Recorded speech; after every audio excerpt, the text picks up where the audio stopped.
If someone had told me 10 years ago that my greatest love story would begin with a plumbing disaster and my best friend's perpetually grumpy older brother, I would have laughed. A sad, hollow laugh, probably, because back then, the idea of a love story starring me was the stuff of pure fiction. My life was a carefully curated collection of quiet routines, a fortress built of solitude designed to keep the world and all its potential for heartbreak at a comfortable distance. And at the very center of the world I was keeping out, there was always Cole. Cole was a fact of life, like gravity or the changing of seasons. He was Liam's brother. He existed in the periphery of my world, a tall, solid shadow at family barbecues and holiday dinners. He was the rumbling bass note to Liam's cheerful melody.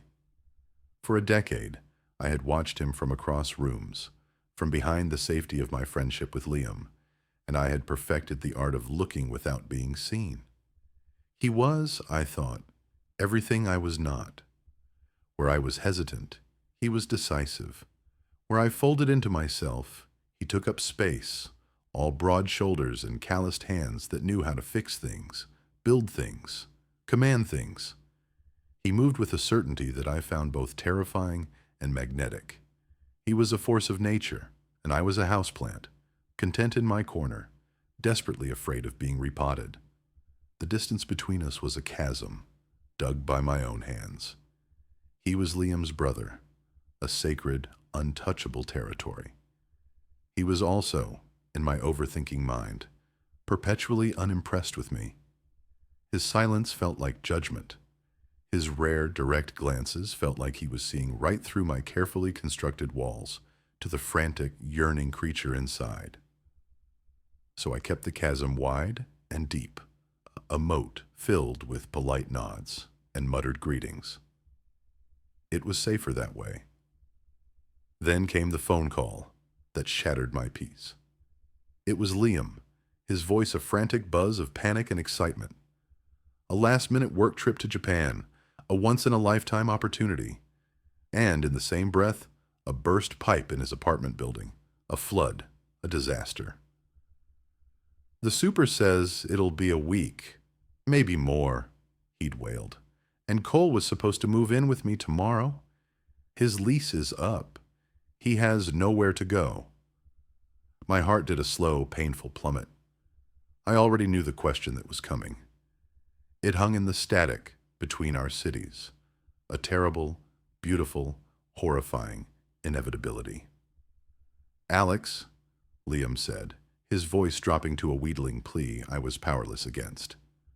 I wouldn't ask, I swear, but you're the only person I trust. Could he just crash on your couch for the week? Please?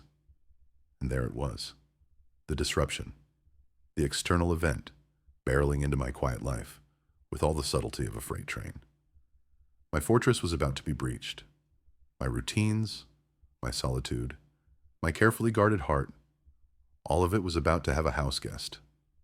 A 6'2", broad-shouldered, impossibly intimidating house guest named Cole. Saying no to Liam was like trying to say no to a puppy. It was just not in my programming. So I said yes. My voice was a thin, reedy thing, a stranger's voice. The word tasted like ash and electricity. The hours between that phone call and Cole's arrival were a special kind of hell. A frantic, anxious blur of cleaning an already clean apartment. I scrubbed surfaces that were already gleaming. I plumped pillows that were already plump. I was a whirlwind of nervous energy, trying to tidy away any evidence of my own messy, complicated inner life. As if a spotless countertop could hide the fact that my heart was a frantic, trapped bird, beating its wings raw against the cage of my ribs. He arrived just after 7, as the sky outside was bruising into a deep twilight purple. The knock on the door was solid, confident, exactly like him. I took a deep, shuddering breath, a soldier going over the top, and opened it. And there he was. Not across a crowded backyard, not at the other end of a long dinner table, but here, on my doorstep, filling the frame. He seemed bigger up close, more real. He wore a simple gray t-shirt that stretched across his chest and faded jeans, scuffed at the knees. He was holding a worn leather duffel bag in one hand and a six-pack of beer in the other, an awkward offering. "Hey," he said. His voice was deeper than I remembered, a low rumble that vibrated in my chest.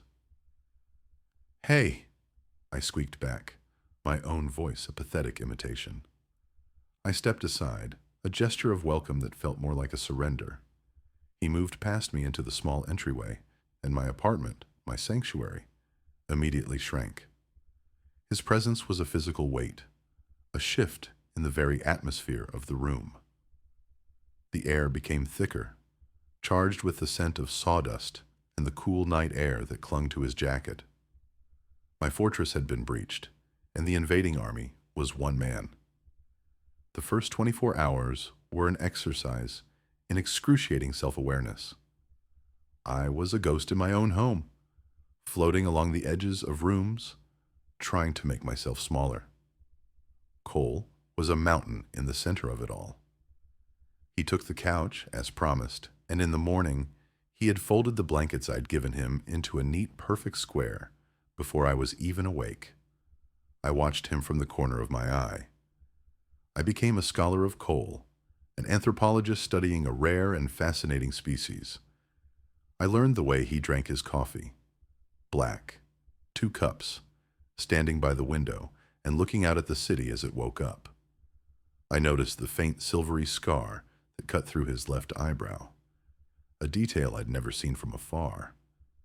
I saw the way his shoulders, which always seemed so tense and squared, would relax just a fraction when he thought no one was looking.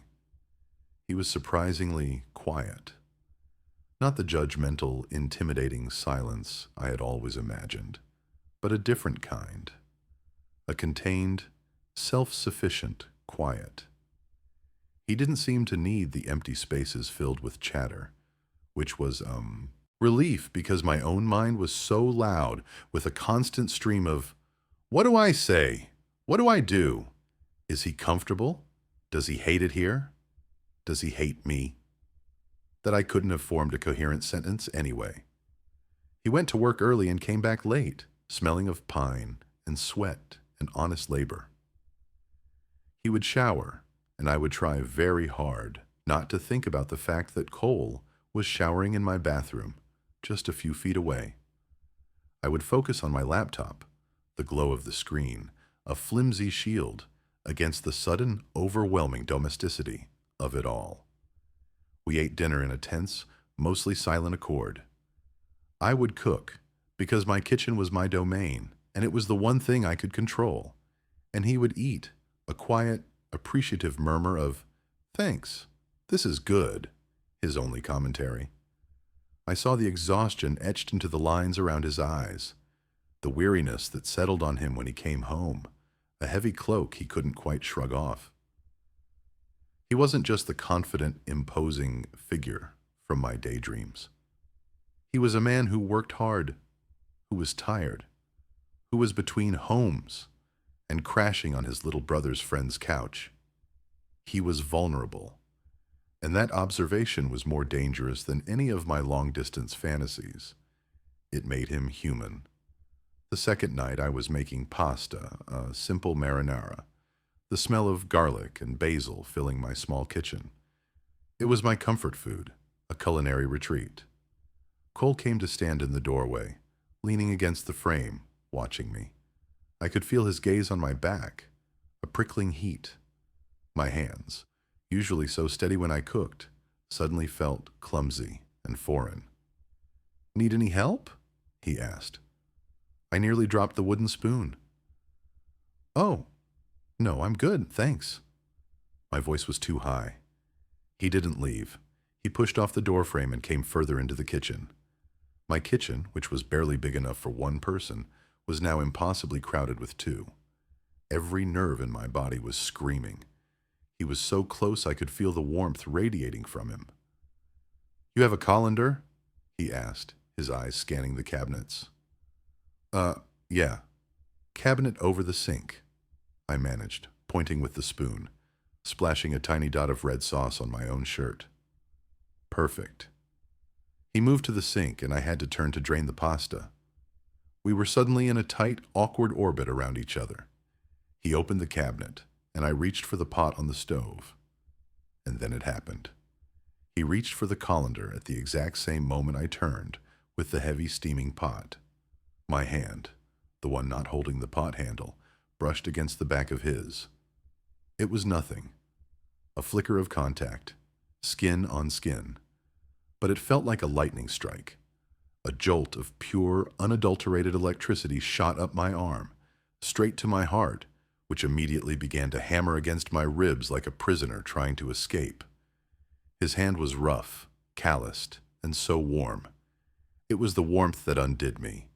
A living, breathing heat that felt like coming home and leaving home all at once. I snatched my hand back, as if I'd been burned. The pot tilted precariously. Hot water sloshed over the side, dangerously close to my feet. "Whoa, careful," Cole said, his voice steady. He didn't seem to have noticed the electric current that had just passed between us. Or if he did, he gave no sign. His hand was instantly on the pot, steadying it, his fingers brushing mine again, this time with purpose. He took the weight, his grip sure and strong, and guided it toward the sink, where he was now holding the colander. "Got it," he said. I just stood there, my hand tingling, my brain completely short-circuited. I was aware of the steam rising, the sound of water draining, the smell of cooked pasta. But all I could feel was the ghost of his touch on my skin. A brand. That night, the dynamic shifted. It was a subtle, almost imperceptible change, but I felt it in my bones. I had seen a chink in his armor, and he, in turn, had seen my flustered, clumsy reality up close. The playing field felt different, more level. The next evening, he came home with a deep, angry-looking gash on his forearm. He'd been working with reclaimed wood, and a jagged piece had caught him. He tried to hide it, holding his arm at an awkward angle, but I saw the way he winced when he took off his jacket, the dark stain of blood on his sleeve. "Are you okay?" I asked, my voice laced with a concern that surprised even me. He waved it off. "It's nothing, just a scratch." But it wasn't nothing. When he finally, reluctantly, rolled up his sleeve under my insistent gaze, I saw it was deeper than a scratch.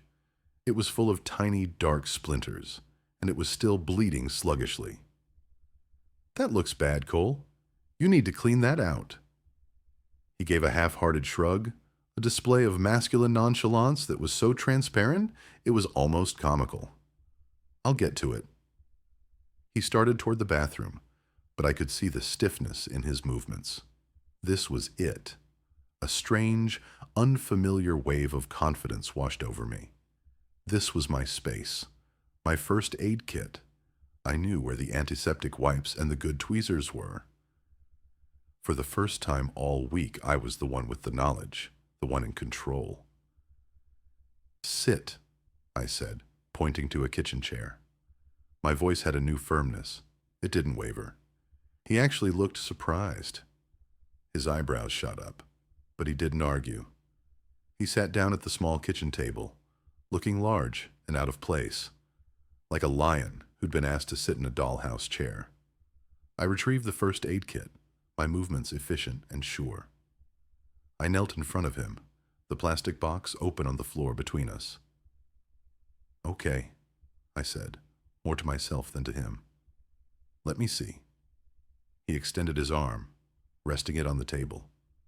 Up close, I could see the constellation of old scars and new scratches that mapped his skin.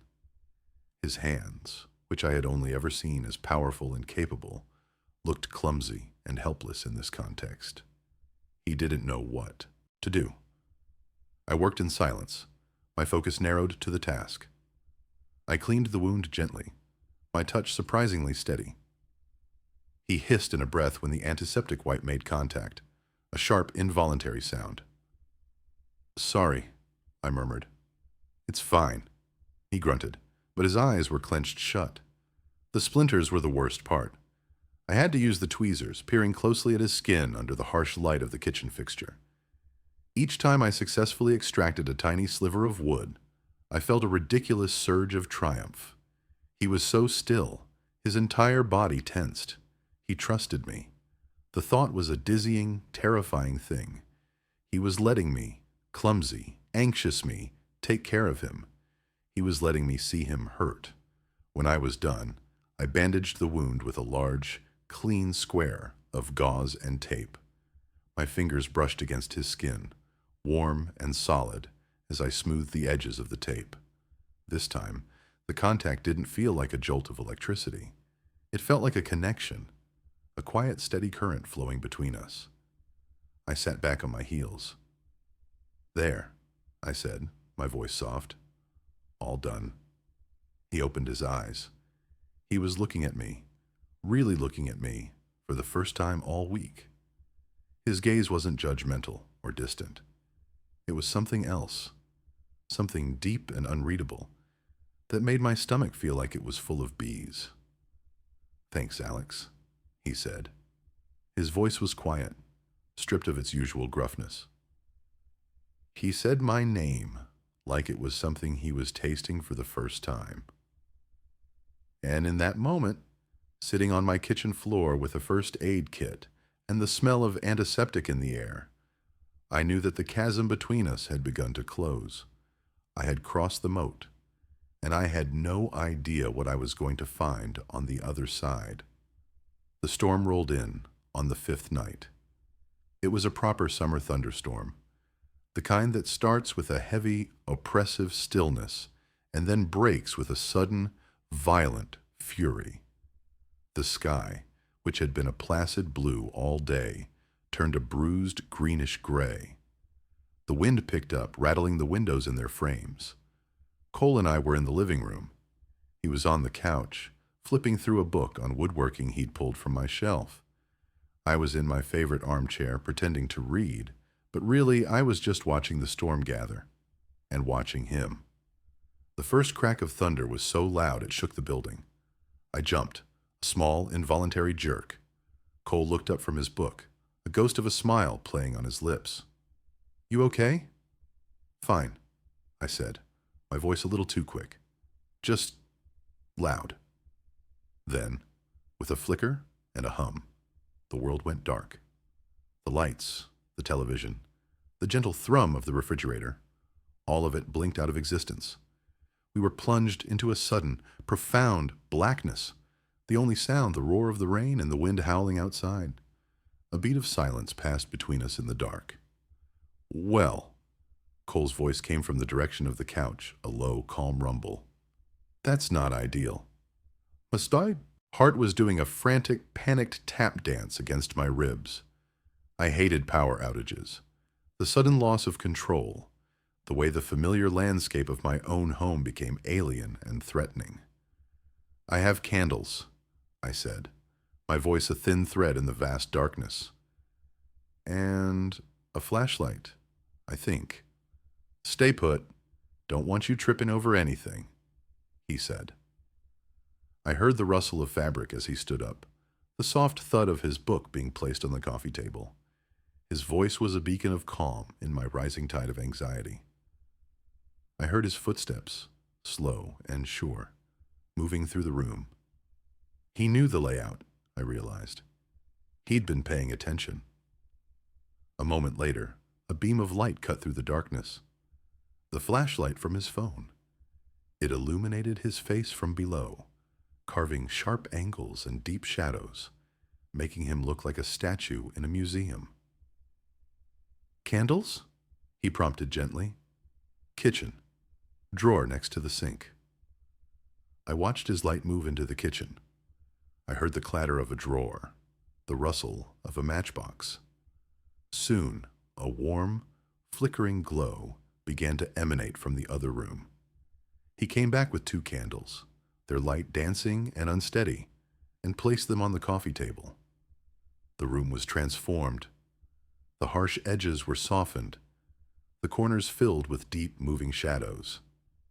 It felt smaller, more intimate, a pocket of warm, flickering light in the middle of a dark and stormy world. We were in a bubble, just the 2 of us. He sat back down on the couch, but he didn't pick up his book. He just leaned forward, his elbows on his knees, and watched the candle flames. The silence stretched, but this time it wasn't awkward or tense. It was a comfortable, shared silence, filled by the rhythm of the rain against the glass.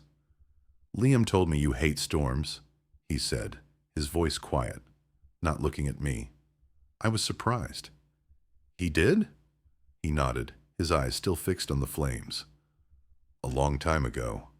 Said you get anxious." I felt a flush of embarrassment, a familiar heat creeping up my neck. Of course Liam had told him. My best friend. My lovable, big-mouthed best friend. "I'm not a fan," I admitted, my voice barely a whisper. "The noise. The lack of control." "I get that," he said. And the way he said it, so simply, so without judgment, made me feel seen. He turned his head and looked at me, his face half in shadow, his eyes reflecting the candlelight. "I've always kind of liked them. Feels like the world is getting a good, hard scrub." We were quiet again. The rain drummed a steady, hypnotic beat. "You know," he started, and his voice was different. Lower, more hesitant. "I was always kind of jealous of you." My brain stuttered to a halt. Jealous? Of me? The idea was so absurd, so utterly preposterous that I almost laughed. "Jealous of what?" He looked away, back at the candles. "The way you are with Liam. It's so easy. You guys talk. About everything. He never talked to me like that." Ran a hand over the back of his neck, a gesture that seemed uncharacteristically vulnerable. "I'm 4 years older. I was always the one who was supposed to have it all figured out. The one he was supposed to look up to. But I was never the one he called when he was in trouble or when he got that promotion. He called you." The confession hung in the air between us, as fragile and as real as the candlelight. He wasn't the strong, silent, confident older brother. He was just a brother. One who felt left out, who didn't know how to bridge the gap. "He looks up to you more than you know, Cole," I said, and it was the truest thing I had ever said. "He's always trying to impress you. Everything he does, he's thinking, what would Cole think?" He let out a short, humorless huff of air. "Yeah, well, I probably would have thought it was stupid." He finally met my eyes again, and his gaze was raw, stripped of all its usual defenses. I'm not good at that stuff. The talking, the feelings. Me neither," I breathed. And in that moment, we weren't Liam's brother and Liam's best friend. We weren't the jock and the nerd, the confident one and the anxious one. We were just 2 men, sitting in the dark, admitting that we were lonely. I don't know who moved first. Maybe I leaned forward. Maybe he shifted closer. Or maybe the small space between us simply collapsed under the weight of everything unsaid. But suddenly, he was there. His hand came up, slow and hesitant, and cupped my cheek. His thumb, rough and calloused, stroked gently along my jaw. The touch was a question. My breath caught in my throat. I could feel the frantic beat of my own pulse under his skin. I didn't pull away. I leaned into his touch, a silent answer. His eyes searched mine in the flickering light, a deep, questioning look, and then he was closing the distance. The kiss was nothing like I had ever imagined. It wasn't frantic or passionate. It was slow, tentative. It was as hesitant and as honest as the conversation that had preceded it. It was the taste of rain and beer, and something that was just, inexplicably, coal. His lips were soft, questioning. It was a kiss that asked more than it took. It was a kiss that said, "Are you sure? Is this okay?" I answered by kissing him back, by bringing my own hand up to rest on his chest, feeling the solid, steady beat of his heart under my palm. A heart that was beating just as fast as my own.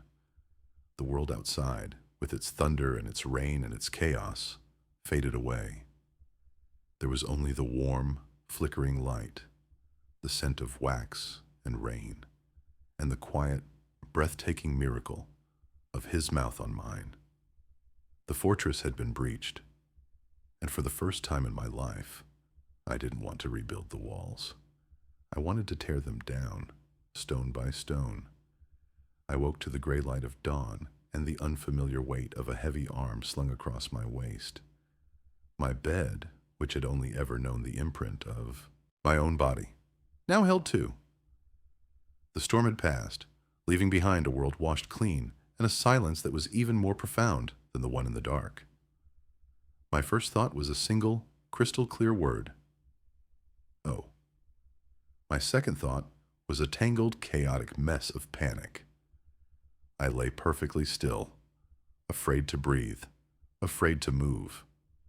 Cole was asleep behind me, his body a solid line of warmth against my back, his breath a steady warm puff against my neck. It was the most comfortable, most terrifying thing I had ever experienced. The reality of the situation came crashing down on me with the force of a physical blow. What had I done? What had we done? The memories of the night were a hazy, impressionistic painting of whispered confessions and gentle touches. After the kiss, we hadn't said much. Words felt clumsy and inadequate. He had followed me to my bedroom, a silent question in his eyes, and I had answered by pulling back the covers.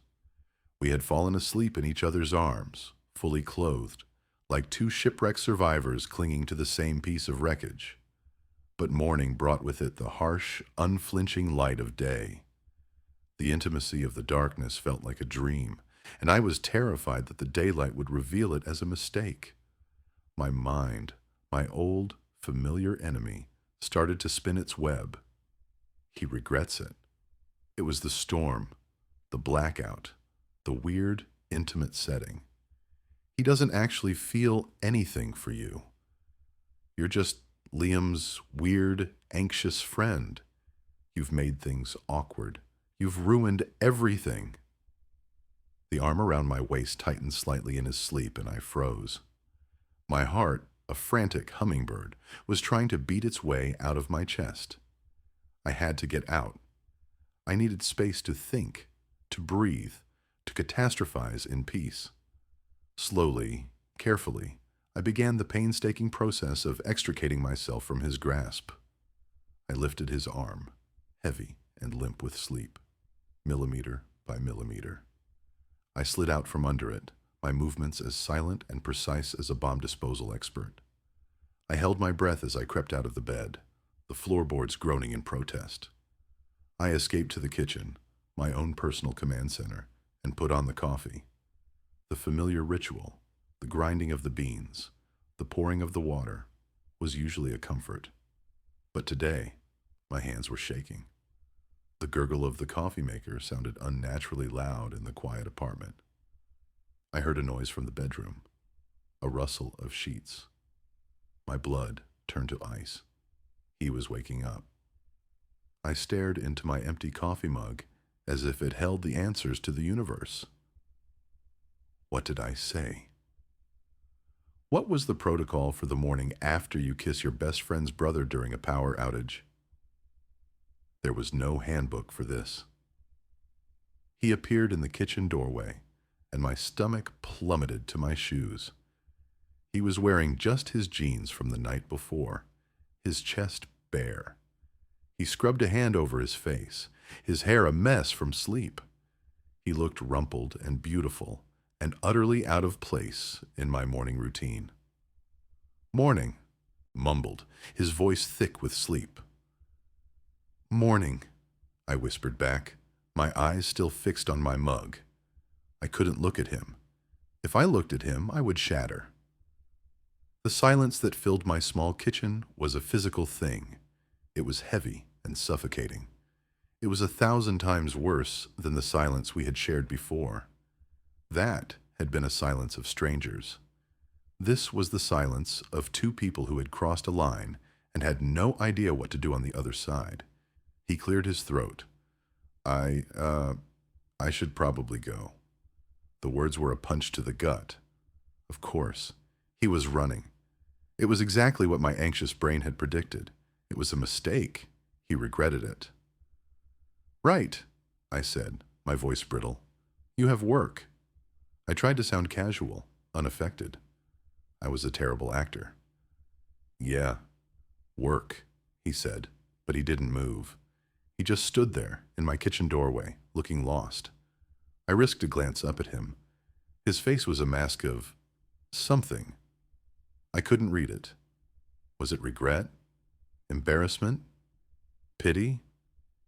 He finally moved, but not toward me. He turned and walked back into the bedroom. I heard him gathering his things. The soft zip of his duffel bag was the loudest sound in the world. Each sound was a nail in the coffin of the beautiful, fragile thing we had built in the dark. He came back out, wearing a t-shirt now, his bag slung over his shoulder. He looked like he had the day he arrived. A stranger, a temporary guest. It was like the last 24 hours had been erased. He stopped in the entryway. I'll see you tonight, he said, his hand on the doorknob. I just nodded, unable to speak. My throat was tight with unshed tears. And then he was gone. The door clicked shut behind him, the sound echoing in the sudden, crushing emptiness of the apartment. I stood there in my silent kitchen, clutching my empty mug, and I had never felt so alone in my life. The solitude I had once cultivated as a shield now felt like a prison, and it was a prison filled with the ghost of him, the scent of him on my pillows, the memory of his warmth against my back. He had left, and I was convinced he was never really coming back. The apartment was too quiet. After he left, the silence he left behind was a living, breathing entity. It wasn't the peaceful, comfortable silence of my usual solitude. It was an absence, a void shaped exactly like him. Every room I walked into, I expected to see him, leaning in a doorway, sitting on the couch. The entire space felt haunted by the memory of his presence. I spent the day in a fog of anxiety. I tried to work, but the words on my screen blurred into meaningless symbols. I tried to read, but I reread the same page 10 times without absorbing a single word. My mind was a hamster on a wheel, replaying every moment of the last week, every word, every touch, dissecting it, analyzing it, searching for the exact moment I had screwed everything up. Was it the kiss? Was it letting him into my bed? Was it the way I had practically fled from him this morning? Yes, it was probably that. I had been weird and skittish. I had treated him like a threat when all he had been was close. By noon, I had convinced myself it was all my fault. By 3, I had decided he was probably on the phone with Liam right now, telling him what a mistake this whole arrangement had been. By 5, I was certain he wouldn't come back at all. He would find somewhere else to stay. He would text me some polite excuse, and then I would never hear from him again, except for awkward, stilted greetings at family holidays for the rest of my life. I didn't cook dinner. I couldn't. The kitchen felt like a crime scene, the place where all my hopes had gone to die. I just sat on the couch, the one he had slept on for the first few nights, and stared at the door, waiting. 7 o'clock came and went, the time he usually got home. The apartment remained silent. 8 o'clock. The sky outside darkened. My hope began to curdle into a sour, familiar resignation. Of course, this is what happens when you take a risk. This is what happens when you let someone in. They leave. I was a fool. A naive, romantic fool who had mistaken a moment of shared vulnerability in a blackout for something real. He was just a guy who needed a place to stay, and I was just a convenient, temporary solution. The kiss was a fluke, a side effect of a thunderstorm. At 9:30, I gave up. I turned off the lights and curled up on the couch, pulling a blanket over my head. I didn't want to be in my bedroom. It smelled too much like him, like what I had lost before I even really had it. I would just sleep here, on the couch, and in the morning, I would text Liam and tell him Cole had found other arrangements. I would be fine. I had been fine on my own for years. I could be fine again. It was a lie, and I knew it. The solitude that had once been my fortress now felt like a cage, and I had just been reminded of what it felt like to be free. A sharp knock on the door made me jump so violently I almost fell off the couch. My heart leaped into my throat. I sat up, my mind racing. Who could it be at this hour? I wasn't expecting anyone. The knock came again, louder this time, solid, confident, familiar. I scrambled off the couch, my heart hammering against my ribs. I stumbled to the door, my hand shaking as I reached for the peephole. And there he was, standing in the hallway, illuminated by the harsh fluorescent light, looking just as tired and anxious as I felt. Cole. I fumbled with the lock, my fingers suddenly clumsy and useless. I finally got the door open, and we just stood there, staring at each other across the threshold. He looked exhausted. There were dark circles under his eyes, and his shoulders were slumped with a weariness that had nothing to do with physical labor. He was holding a flimsy paper bag from a corner store, which looked ridiculously small in his large hands. "You're back," I said. It came out as a whisper, a stupid, obvious statement. "Yeah," he said, his voice rough. Can I come in?" I stepped back, opening the door wider. He walked in, and the apartment immediately felt right again. The void was filled. He didn't go to the couch. He just stood in the middle of the living room, a mountain of tension. "I'm sorry," he said, the words rushing out of him. "I'm sorry I'm so late. I panicked." I just stared at him, my brain struggling to catch up. He panicked? "This morning," he continued, running a hand through his already messy hair. "I panicked. I woke up and you were there, and it was real. And it scared the hell out of me, Alex." He looked at me, his eyes pleading for understanding. This is not something I do. I don't feel things like this. And I didn't know what to do, so I did the only thing I know how to do. I ran. I went to work.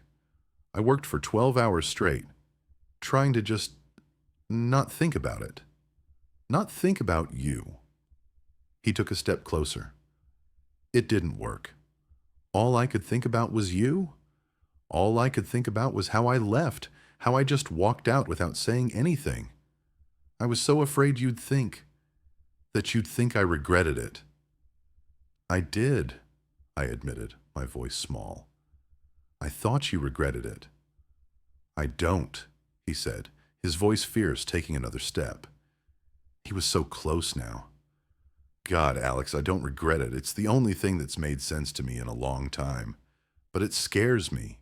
You scare me." "I scare you?" I asked, incredulous. "I'm scared of everything. You're the one who's not afraid of anything." He let out a short, sharp laugh, a sound of pure disbelief. "That's what you think. I'm afraid all the time. I'm afraid I'm going to end up alone. I'm afraid I don't know how to connect with people. I was afraid to even talk to you for 10 years. He was right in front of me now, his hands coming up to cup my face, just as they had the night before. His touch was electric, real, grounding. The idea of messing this up, of messing us up, that's the most terrifying thing I can think of. We were both scared. The admission, the shared vulnerability, was a bridge across the chasm of our anxiety. Me too, I breathed, leaning into his touch. He looked down at the paper bag he was still clutching.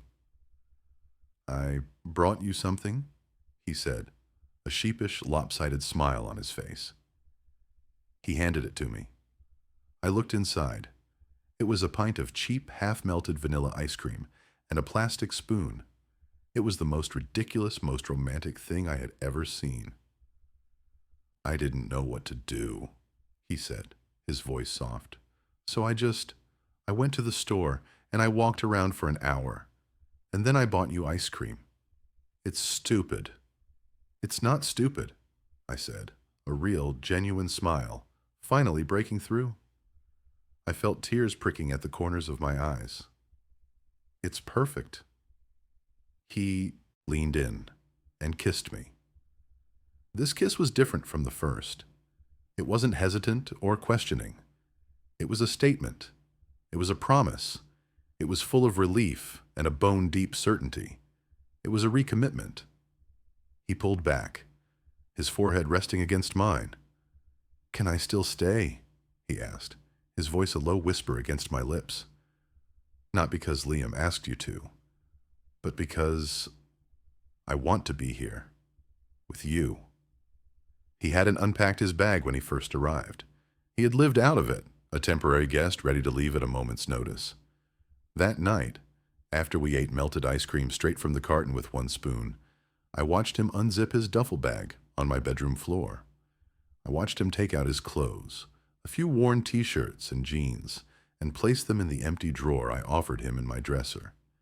It was a small, simple act, but it felt monumental. It was a gesture of permanence. He wasn't just staying the night, he was staying. The last 2 days of the week were a quiet revelation.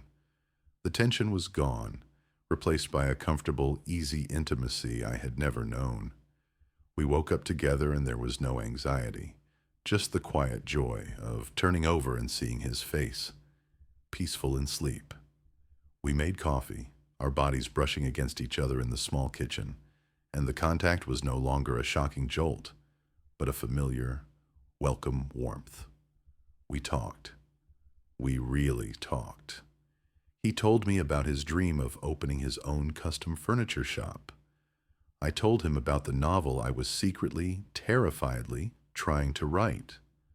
We laid the blueprints of our lives out on the living room floor, and we found that the pieces, surprisingly, fit together. On the last night, Liam called. He was coming home tomorrow.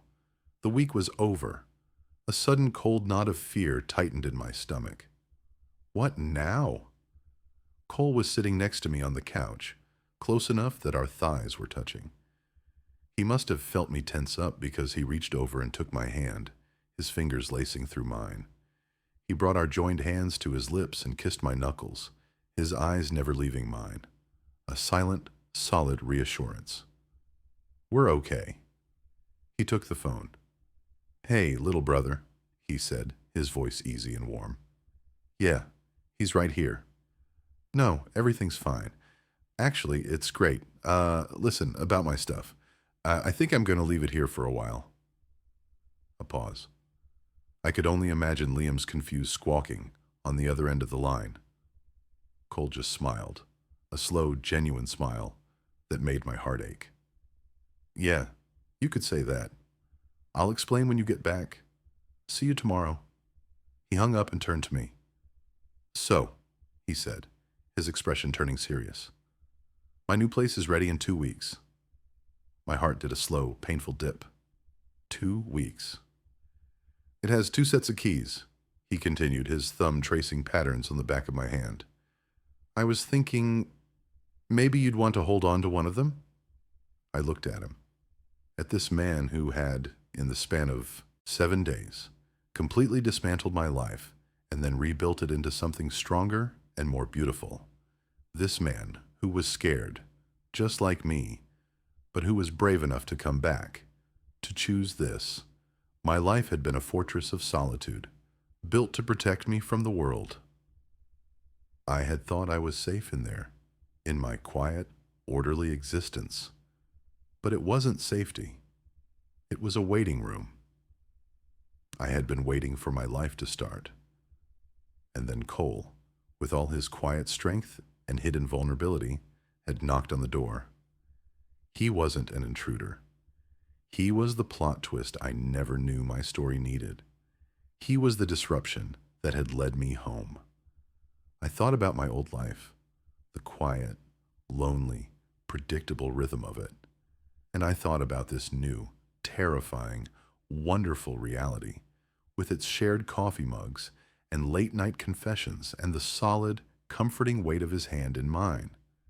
The choice was so easy, it wasn't a choice at all. "I'd like that," I said, my voice thick with an emotion I couldn't name. "I'd like that very much." His smile reached his eyes, crinkling the corners, and in that moment I knew I was no longer afraid of the storm. I was home.